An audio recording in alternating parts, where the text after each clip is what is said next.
સામાન્ય રીતે જે ભ્રષ્ટાચાર કરતું હોય એને જેલમાં નાખવા જોઈએ, એની જગ્યાએ રાવલ નગરપાલિકાના ચીફ ઓફિસર લાજવાના બદલે જાણે ગાજતા હોય એવી રીતે જે યુવાનો અહીંયા ભ્રષ્ટાચાર ઉજાગર કરતા હતા એમને એવું ફોન ઉપર કહ્યું કે તમને જેલમાં નાખશું.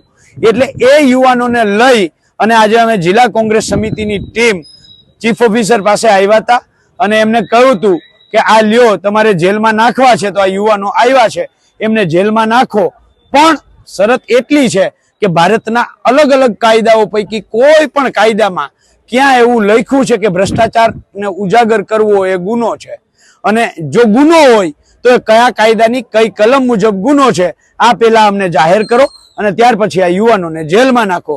પણ દુઃખ અને આશ્ચર્ય એ કે ચીફ ઓફિસર પાસે જવાબ ન હોય, તાલુકા સ્વાગત કાર્યક્રમનું બહાનું કરી અને અહીંથી ભાગી ગયા. અમે પલાઠી વાળીને બેસી ગયા અને એમને આવવું પડ્યું.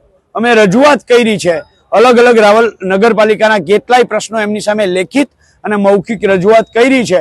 અઠવાડિયાનો સમય આપ્યો છે, જો અઠવાડિયામાં પરિણામ નહીં આવે તો ફરીથી રાવલ નગરપાલિકા ચીફ ઓફિસર સામે આવીને પલાઠી વાળીને બેસી જઈશું.